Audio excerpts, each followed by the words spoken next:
Hi kids, we are back with Cinderella stories. This time it's never heard Cinderella and the magical forest feast.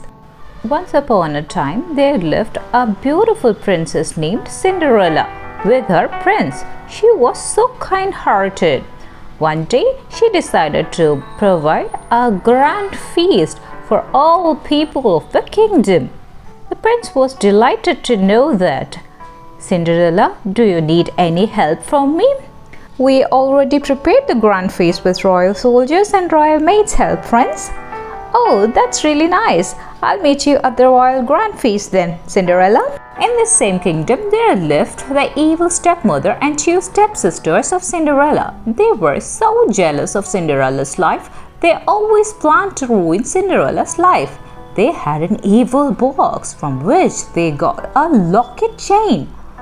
When the stepmom opened the locket, there emerged an eating witch. An eating witch can eat a lot. Cinderella's stepmother ordered the eating witch to eat the entire food prepared for the grand feast.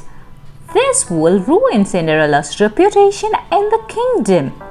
The eating witch ate all the food. The royal soldier tried his best to let the witch go, but in vain.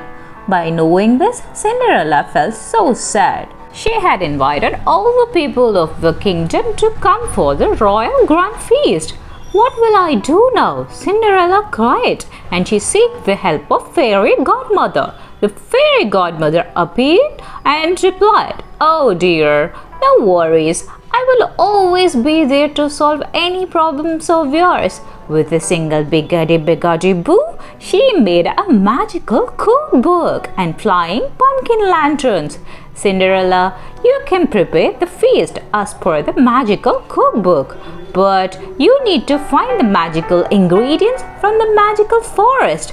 Wish you all the best, my child. Cinderella thanked the godmother and started her journey to the magical forest. That was a deep forest.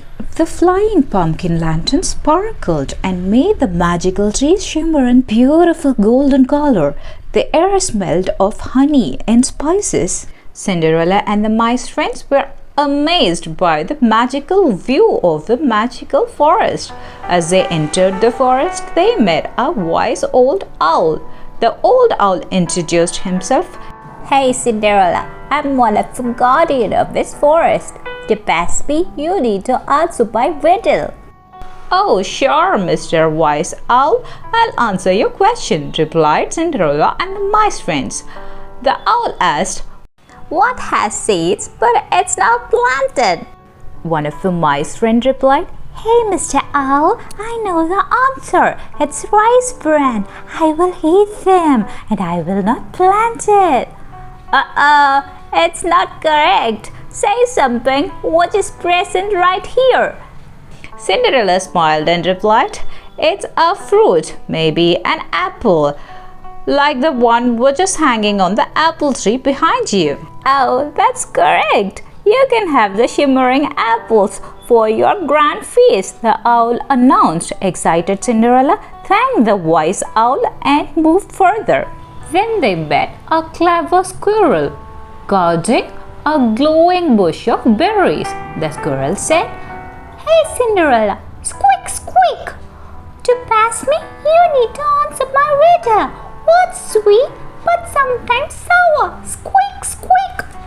The pumpkin replied, "Ha ha, I know the answer. It's a pumpkin like me. I can be cooked either ways, as a sweet pumpkin or a sour pumpkin." "You are wrong, Mr. Pumpkin. Squeak squeak. I'm gonna eat you to find whether you are sweet or sour." The squirrel screamed.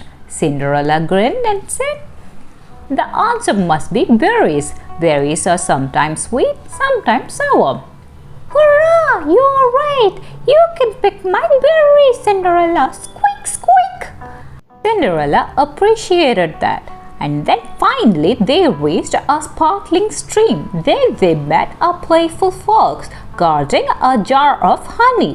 The fox told, "Hello, princess. I'm the last guardian of the forest. To Disney, also one riddle. What comes from flower but not a fruit? The second mouse replied, I know the answer. It must be fragrance. Fragrance comes from flower. I love rose fragrance. Uh-oh, you told me what you can see through your eyes. Fox replied. Cinderella told, I know it must be honey, Mr. Fox. Oh, that's so lovely. You are so correct, honey. You can have the honey. Cinderella took the jar of honey, thanked all the guardians of the forest and returned to the castle. With the magical ingredient, she started cooking the feast. She baked golden apple pies, mixed berry jam and prepared honey glazed bread. The fairy godmother again appeared and sprinkled fairy dust over the feast. This will not allow any eating wish to touch the food. Oh, that's so thoughtful. Cinderella thanked the godmother. Soon the people of the kingdom arrived. They all enjoyed the royal grand feast. They gave the compliment that they never had such a delicious meal ever. Cinderella smiled and replied, when kindness is shared, food becomes magical. The prince was so delighted to see his people's happiness. There were 3 kids with a puppy who looked different. The kids waved a hi to Cinderella and said, we are from a different timeline. We are from the year 2025. I'm Benny. This is my brother Ben. This is my friend Bubby. This is our pet puppy Tommy. Our mom was saying a story about you. We are amazed by your kindness. We reached this place through our imagination. Your place is so magical. These flying pumpkin lanterns are so cool. Cool? This is the summer season of the year. It's not cool, Cinderella replied. Cool means something which is really nice. That's what we say in our world, the kids added. That's so cool, the prince replied. Cinderella, the prince, and the people of the kingdom enjoyed the feast and they had a great time. Everybody smiled, ecstatic, except 3. Unfortunately, the stepmother and stepsisters could not see the happiness of Cinderella. They left the place without having the delicious feast. I hope you kids like this story. Let me tell you the things which I used to make these drawings. I used 2B, 3B pencil, color pencils, watercolor, color crayons and glitters to make these drawings. Please text me or drop your comment to know more details about these drawings. I'll see you in the next episode. Please subscribe, like, comment and share for more Cinderella stories, Benny and Bubby stories. Thank you.